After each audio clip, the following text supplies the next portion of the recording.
Weeds का एक बड़ा अहम मरहला है, वो मैं आपको बताता चलूँ कि वीड्स के लिए अगर तो आप 3 जीन वैरायटियाँ इस्तेमाल कर रहे हैं तो आपने प्री इमरजेंस कोई पेंडिमेथिलीन वगैरह, स्टॉम्प वगैरह आपने यूज़ नहीं करनी, क्योंकि उससे आपका ख़र्चा बढ़ जाएगा। आप लगा देंगे अपनी फसल को, आप अपने कपास के बीज को लगा देंगे, आप इंतज़ार करेंगे बीज के उगने का और जड़ी बूटियों के भी उगने का, और जैसे ही आपके पौधा एक सीडलिंग बन जाएगा, 2 से 3 या 3 से 4 इंच का सीडलिंग बन जाएगा, तो आप छिद्राई करेंगे, जिसको मैं कहूँगा कि पहली छिद्राइयाँ आपने 2 हिस्सों में करनी है। याद रखिए, पहली छिद्राई में आप देखेंगे, क्योंकि आपने चोपे में 4 से 5 बीज लगाए हैं, 3 से 6 बीज लगाए हैं, या जितने भी लगाए हैं, तो गुच्छे की सूरत में आप देख रहे हैं कि वो जर्मिनेशन हो रही होती है। तो अगर हम 5-5 या 4-4 पौधों को एक जगह पर उगने देंगे तो उनकी खुराक भी कम पड़ेगी और उनका आपस में मुकाबला हो जाएगा, जिससे आपको तो एक पौधा वहाँ पे मजबूत पौधा चाहिए, वो आपको नहीं मिल सकेगा। तो कोशिश करें, कुछ लोग छिद्राई में बहुत देर कर देते हैं कि अभी जी इसको उगने दें, आप अभी बड़ा होने दें, बाद में छिद्राई कर लेंगे, या ग्लाइफोसेट का स्प्रे करने के बाद कर लेंगे। ऐसा हरगिज़ नहीं है। अब 3 से 4 पौधों की सीडलिंग को आप देखें, उसमें कौन सा सीडलिंग जो है इस वक्त मजबूत खड़ा है, और जो वीक सीडलिंग है उसको निकाल दें। जो पौधा कमज़ोर है उसको निकाल दें और मजबूत पौधों को रहने दें, और कोशिश करें कि 3 से 4 या 4 से 5 इकट्ठे पौधे वहाँ पर मत रहें। अब आपने 30 दिनों के अंदर अंदर आपने जल्दी करनी है, जैसे ही जड़ी बूटियाँ उग चुकी हैं आपने ग्लाइफोसेट का स्प्रे कर देना है, ताकि जड़ी बूटियों को वक्त पर ख़त्म किया जा सके। ये ना हो कि वो साथ साथ पलती रहें।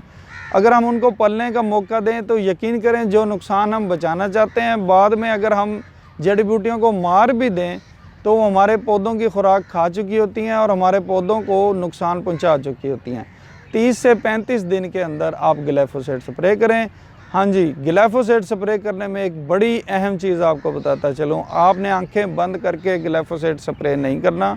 क्योंकि हमें कोई गारंटी नहीं है। हमने जो बीज लिया वो है तो 3 जीन,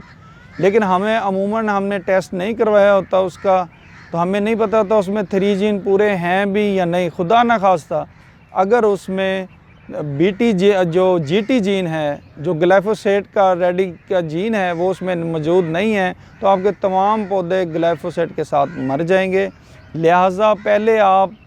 कुछ पौधों के ऊपर जितना नुकसान आप बर्दाश्त कर सकते हैं, 5 से 7 पौधों के ऊपर स्प्रे करके चेक करें कि क्या मेरे वाले बीज में या मेरे वाली जो कपास मैं लगा रहा हूँ उसके अंदर ग्लाइफोसेट रेडी वाली खूबी मौजूद भी है कि नहीं।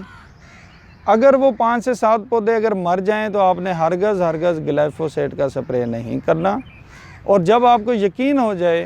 कि 5 से, उसका तरीका यह है कि आप 5 से 7 पौधों को नॉर्मल जो रिकमेंडेड स्प्रे है वो करेंगे। अगर वो पीले होने शुरू हो गए तो आपको नज़र आ जाएगा उन पर इफ़ेक्ट हो रहा है, तो आप छोड़ देंगे, आप ग्लाइफोसेट का स्प्रे नहीं करेंगे।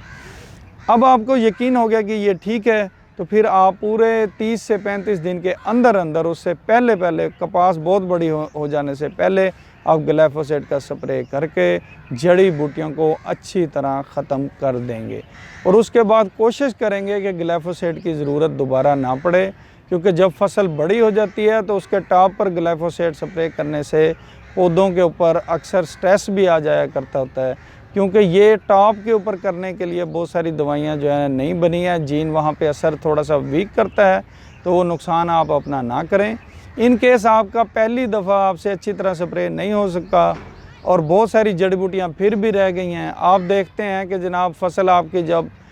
45 दिन की हो गई है तब भी जड़ी बूटियाँ बड़ी बड़ी खड़ी हैं, तो फिर आप कोशिश करें कि फिर जो है ना ग्लाइफोसेट आप अल्लाह का नाम लेकर कर दें।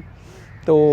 हो सके तो उसमें शील्ड भी इस्तेमाल कर लें, और जहाँ जहाँ पर जड़ी बूटियाँ उनको अच्छी तरह ग्लाइफोसेट स्प्रे कर दिया जाए और वो जड़ी बूटियाँ मार दी जाएँ। इंशाल्लाह जैसे जैसे कपास का ये मौसम चलता रहेगा, ये कपास हमारी बड़ी होगी, जवान होगी, हम हर मरहले के ऊपर, हम हर इसके मसले के ऊपर, कोई भी बीमारी आती है हम उस बीमारी के ऊपर हम मिल बैठ के जो है देखेंगे। मैं अपना जो मेरा इल्म है उसके मुताबिक आपको बताऊंगा कि यहाँ पर ये करें, ये करें, और आपके जो सवालात होंगे जो मेरे बताने से भी ज़्यादा अहम है,